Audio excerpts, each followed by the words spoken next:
we're trying to present something a little bit out of the box here, that it speaks to our roots, where me and Edgar come from, and also speaks to kind of a more 21st century language of dance floor. Where does Portugal situate itself there? Because sure, we have Fado, but what about everything else that's under the mountains and inside the forests? Where is that? We are trying to balance this, and we are trying to find this purpose also in this relation with nature. And somehow I feel that this is something very important for the alchemy of doing something that gives you this shamanic feeling when you're on the dance floor. So it's where we meet.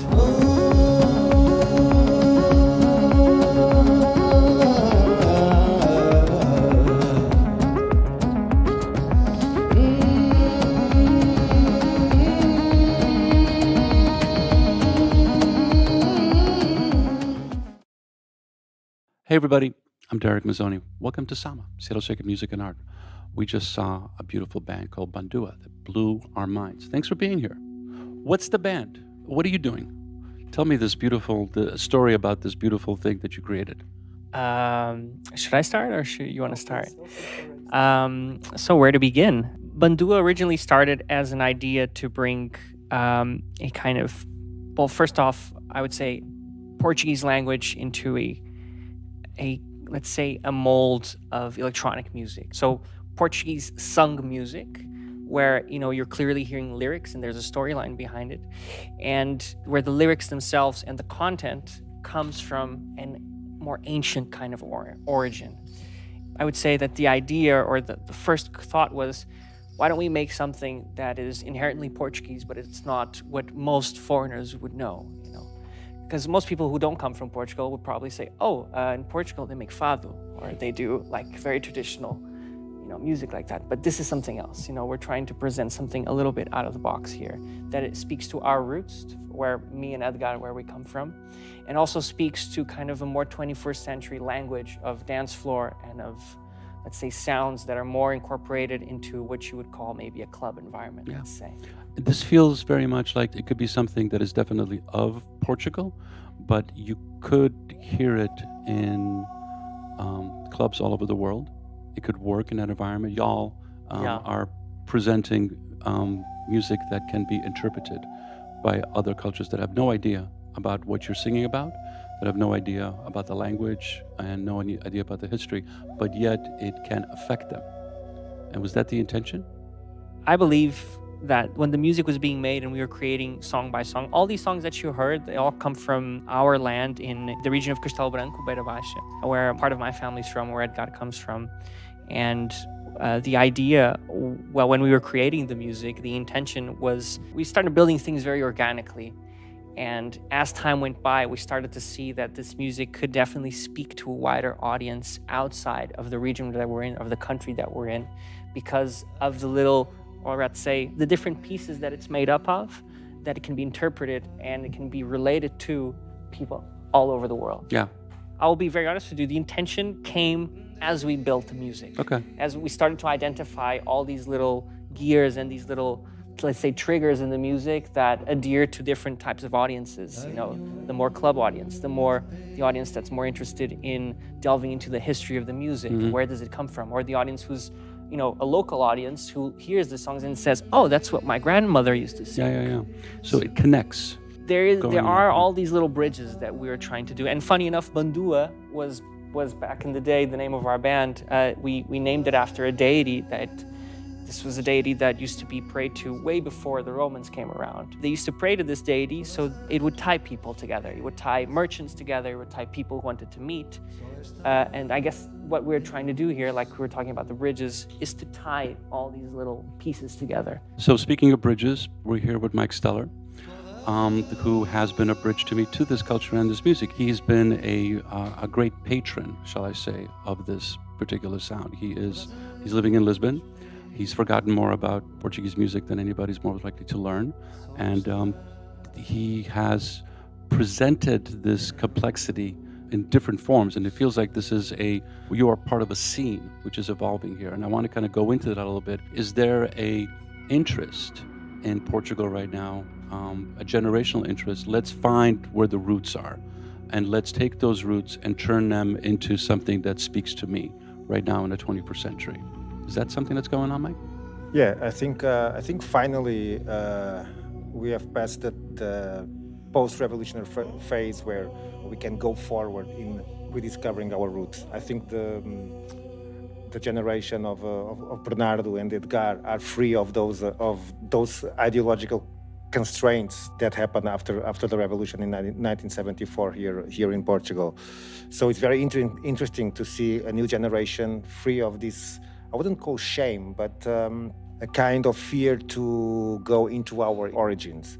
And it's really interesting because they were speaking about this origin that they came from the same area. But I think also very interesting because they come from different backgrounds, and I'm very curious to know how did this encounter actually happened. Yeah, let's go.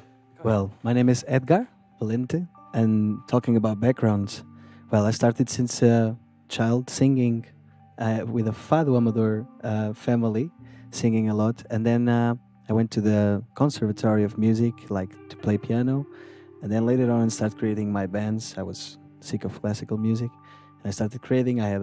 Still have a funk band, proper funk band, for example, and later on I started like noticing something was missing as a gap between the music I was making and the roots where I came from. And so this came to me as a subject to do and start creating something about it. And I founded Criatura, which is a collective. I joined another friends from different backgrounds to discuss and think about the Portuguese identity of nowadays in music. And then later on, there was a time that I went to the Netherlands playing, and there was D'Addario studying. Yeah, I was living there at the time. At Rotterdam, and a friend of us just put us in touch, like, you guys have to meet. And later on, the bass player of the funk band just broke his wrist, and suddenly, like, who can play funk like Paulie? Maybe D'Addario, and D'Addario came to substitute, and we just played together a few gigs, and we got more engaged. And some months after, D'Addario just asked me, I got a track here, which was Cinco Sentidos, like the first... we did an intro, then there was the second track we played, I think. Yeah, Cinco Sentidos was like the first track we ever did together. And do you want to come to the studio and try some vocals, and let's see what happens? And yeah, in 2 hours of studio, something magical. We felt both happened, and we kept on doing more and more music, and yeah, Bandua came out. Yeah, my name is Bernardo D'Addario. I'm also known as Tempura the Purple Boy when I produce electronic music and I DJ. Originally started my background playing when I was maybe, 12 or 13. I was playing guitar. I quickly switched to bass because everybody in my school played guitar. So I wanted to, play with everybody. So naturally I went to an instrument that nobody else played.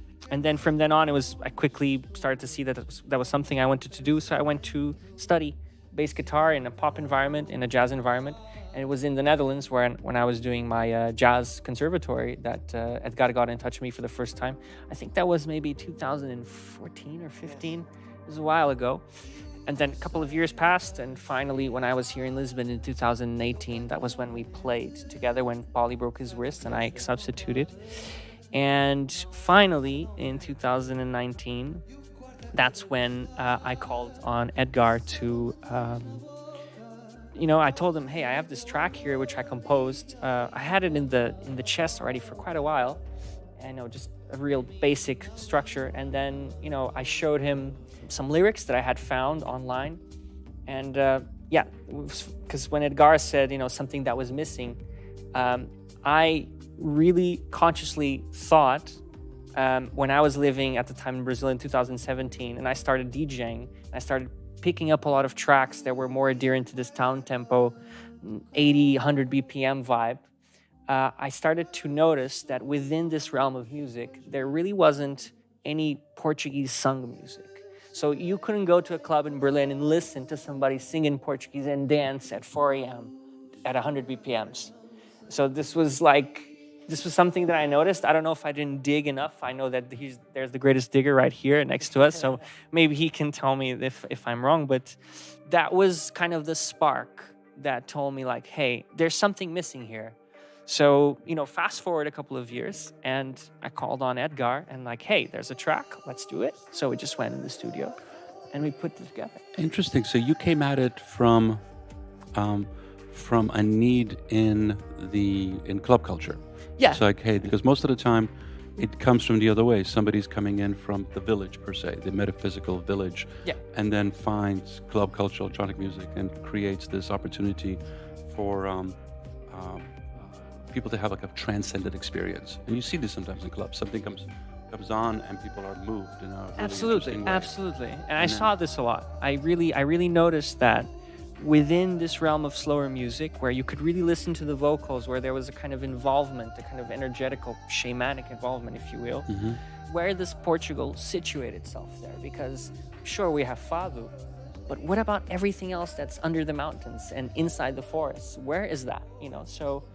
And calling on Edgar to come in just made sense because I knew that he had that kind of power and he had studied a little bit of that. And, I was geeking out on so many like books of lyrics and things. And I thought, I can't really sing this properly. So I need somebody who can kind of put that together. I think the vocal part really brings the person in. And of course, the trance of the beat, that repetition. Yeah, yeah. You find. Yeah, and you've got the hand percussion, which That's the aduf. is very shamanic. It's an instrument from the Beira Baixa region, and somehow like we meet in this middle point that it's like that it comes with this idea from the club, and I'm just in the opposite kind of movement, which is I feel like I'm part of a community of a generation, my friends. This willingness of coming out from the urban zones to the camps and to the back again to the countryside. And this is like we somehow, I think the technology and the velocity of the world, how is it going, somehow we are trying to balance this, and we are trying to find to be more calm and to ground and to find this purpose also in this relation with nature. And somehow I feel that this is something very important for the alchemy of doing something that gives you this shamanic feeling when you're on the dance floor, right? So it's where we meet. It's like I'm in this movement of coming and trying to understand in these roots of Portugal with such a huge heritage, what is really there. And Beira Baixa, it's a region that not just because I'm from there, but the history of that, it's quite amazing. Like it used to be a matriarchal zone of paganism, with a lot of influences from the Muslim, including for example the aduf. There are many theories, but I really believe it's an heritage from the Berber people from the north of Africa. What really interests to me is to bring back a music that rescues the communitary spirit, so that the music that bring people together to make music. And somehow we understand that in our generation the club is the meeting point somehow where we can free ourselves. Or you can do it around the fire in the middle of the countryside, of course. And so we are trying to transform clubs into this, if there was a fire in the middle, or somehow we go to the countryside and we try to make, you would bring a speaker and you create a club, so it's just to create so that this generation can understand it. It's not presented in in the academy setting or a conservatory. It's like they're able to digest that in a really powerful way. Because we have this conversation a lot. It's like, where does this music live?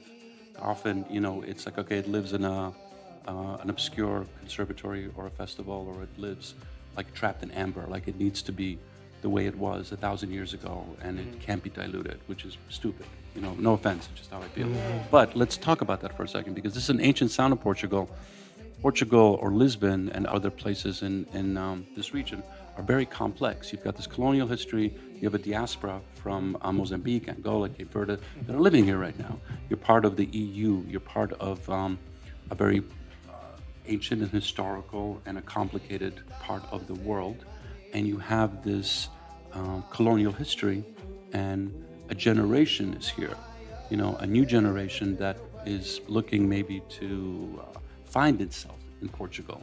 What is this music that you're presenting right now? How do you think that speaks to that broader Portuguese reality of the diaspora and all of these populations that are here right now? How does this bring them in? Are they curious about it? Is there an opportunity here? Does this make sense when I'm trying to? Yes, absolutely. There's something that I feel that we are transforming here in the territory, and for Portuguese people, if we want to talk as this, or Portuguese language speakers. But here at this territory, I feel it's a moment where we are valuing ourselves, what is going on here. At the same time, I feel it's very important the way we are accepting how this whole diaspora, and like even has to see with the Portuguese language that was spread to Brazil or to some African countries. Now actually we have to accept we are being more influenced by these cultures than they are actually being influenced by Portugal. And this is actually, to open to this, is to understand like that this dialogue can become everything way more rich. At the same time, we cannot forget also what happened at the territory, because there's energy at the places, there is, and it's about also spirituality, what's going on. And somehow it's Portugal is such a small country with so rich, so rich, different cultures from place to place, and we are trying, like, if it's like trying to awake what is still there, somehow. There's still a lot of things to discover on this multi-layer culture that is the Portuguese culture. So how are you going to incorporate that in your work, in the future work? So where do you go from here? Okay, you started with your own origins, with what was close to you, that it's in your soul. How do you see this evolve? Well, I mean, in light of the compositional process of the music and how it comes up, I would say that where we started and how we've worked has always been in a very organic, where we don't necessarily, I don't think we ever forced a composition out of what we're doing. Then again, we have new songs that we have already started creating, and they actually still lie more or less in the region that we're in. But we're starting to notice that there is so much room to start picking out little elements from these different places where us Portuguese went many years ago, established, came out, and now those places, like Edgar was saying, they've returned, and now they're so much bigger than what we were that we have no choice but to listen and take in what they make there. We were just having this talk the other day that we would like to make music that's a little more adherent to the old Moorish roots that used to be placed here in Portugal. That we have so much, for example, the work that was being done with Buracas com Sistema some time ago that was more adherent to the African culture, that was where the Portuguese were settled in, that then eventually came back. So what happens here is there's almost a role reversal, between what was once a colonial power that then becomes a kind of a more, let's say, submissive, not submissive for lack of a better word, but it's impossible not to acknowledge the huge influence that all these other cultures that the Portuguese went to, how they now are settled in here, and now they have also kind of given us a new sound. So I think Bandua, over time, will definitely be able to explore these things, but always with a kind of, does it feel comfortable? Does it feel like this is somewhere where we want to go? Okay. And in terms of composition, I think it's most probably something that's naturally going to happen, where we branch out slowly into these places. Perfect. Okay, that opens up a few things. Can you ask that in Portuguese? Because I would love this to be presented. Ok, então, tendo em conta a vossa matriz tradicional na música portuguesa, e é daí que partem, como é que vocês veem um diálogo com a diáspora portuguesa e com todas as influências que estávamos a falar do que nós levamos para as nossas colónias e que estamos a receber agora de volta? Como é que veem esse processo criativo e esse diálogo todo? É uma pergunta bastante sensível, não é? Porque envolve muita coisa e, de alguma forma, talvez o facto de nós partimos de um sítio mais limpo no sentido do território, para já de onde começou este trabalho, não é? Se calhar um pouco a ver com isto. É uma coisa que se calhar já sentimos que é mais enraizada do território, ou seja, também há mais tempo que cá está, não é? Mas Bandua, não é? Bandua era esta entidade responsável por atar os nós. E é isso que nós estamos a querer fazer através desta música. E, acima de tudo, chegamos a um ponto em que há que aceitar aquilo que nós somos, mais do que pensar muito sobre as coisas. e a música, ela vive dentro de nós e ela sai. E ela sai com aquilo que também vai entrando e são os nossos contactos reais, mais do que uma ideia daquilo que queremos fazer. E eles estão à nossa volta. Brasil, Cabo Verde, Moçambique, Angola, Guiné-Bissau. Está aqui. E não só também, lá está, o norte da África, não esquecer a nossa grande herança moura. Tudo isto está aqui à volta e muitas outras relações de um país que agora faz parte da Europa, que tem uma relação com os Estados Unidos. Tudo isto aqui não pode ser esquecido. Ou seja, nós... Hoje em dia, acho que somos aquilo que somos e a música que a Bandua vai continuar a fazer é um bocado aquilo que nós vamos transpirar destas relações e só o futuro e ela é que vai dizer por si própria.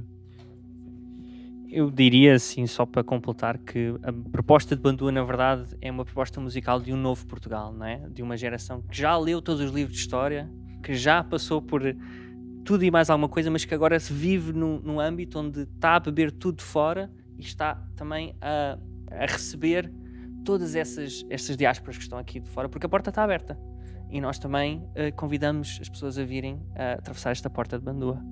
Bandua, Ansama.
Tenho uma pena no peito, desde domingo à tarde,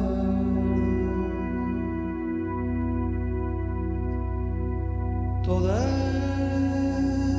as penas a voo, todas as penas a voo, só esta pena não sabe.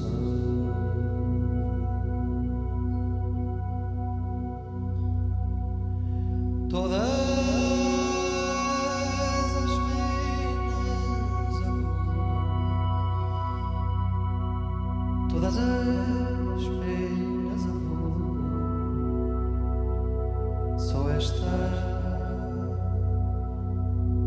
pena não sabe.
extingui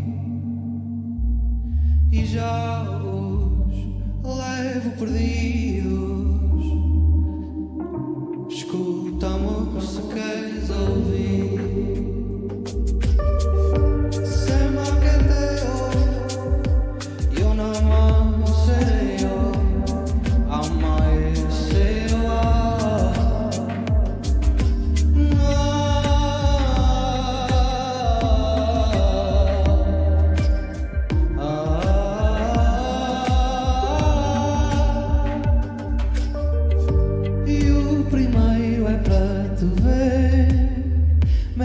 para te ver venho. Se tu em mim fazes gosto, eu maior gosto te tenho. E o segundo é para te ouvir.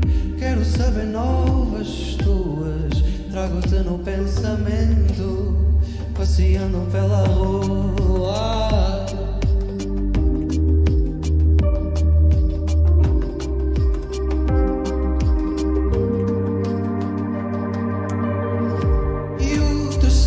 É para cheirar no teu peito o ramalhete. Saibas que a minha vontade não é outra senão ver-te. E o quarto é para degustar. Que sabão me tens na boca, ausente do teu amor, minha língua nada toca. A minha língua nada toca.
borboleta branca voa pelo ar.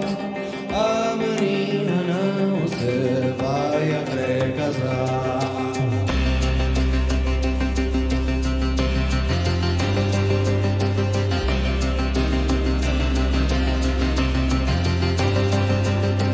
Não se vai a pré-casar, quer morrer donzela, vai levar pra cova uma fita amarela.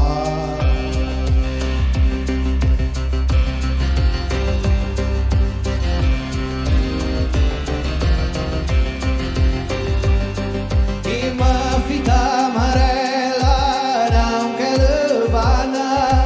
Ai, o rapaz dela oferece-lhe um caixão.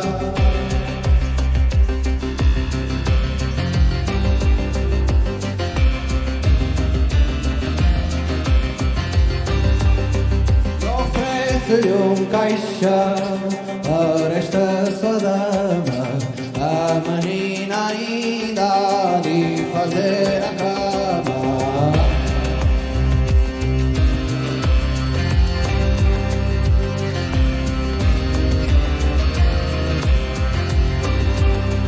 Ainda há de fazer a cama, fala bem feitinha. A menina ainda há de ser madrinha.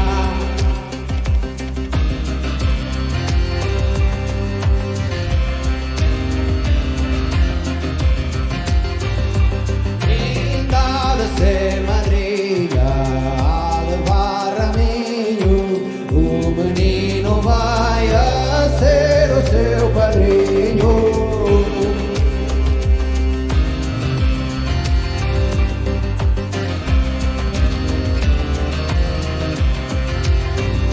E vai ser o seu padrinho, lhe faz o jantar.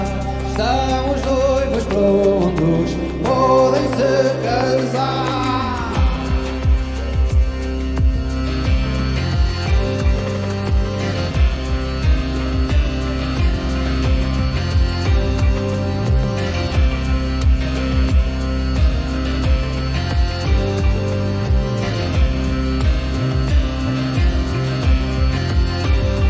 Ai, olará, ai, olará, ai, olari, olela, ai, olari, olo, olará, ai, olará, ai, olari, olela, ai, olari, olo, olará.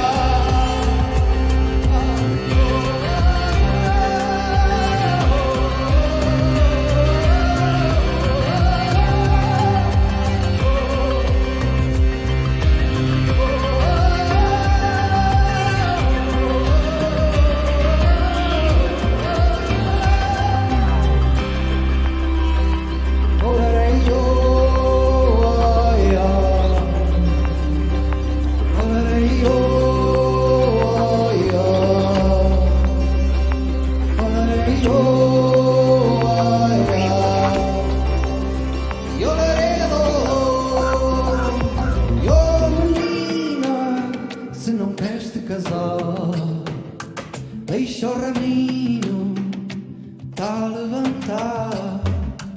Alarga a fita, sai do caixão. Oh menina, não te cases então. Ai, oh padrinho, vai apadrinhar. Deixa a menina, vai tu casar. Casa com outra, casa contigo, casa com todo, casa com o teu amigo. Oh, borboleta branca voa pelo ar. És a menina que não se quer casar. Oh, borboleta branca voa pelo ar. És a menina que não se quer casar.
vai quando ela para atrás do cabecinho. Levante o guião na sua mão a mandar-o mal ligeirinho. Ai, ai, mandar-o mal ligeirinho. Por você, favor, e a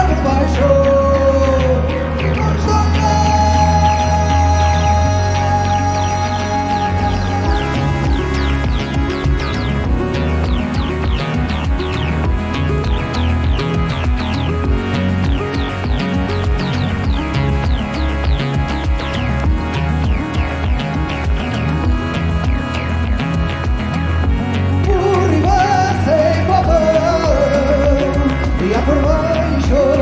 Ficou sonho, menina não se namora, a do rapaz quem diz com o olho, já lá usa se vai pondo, ao olhar para trás o cabecinho, e vai venir ao nosso amor, a matá-lo na ligeira.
E aproveito que for só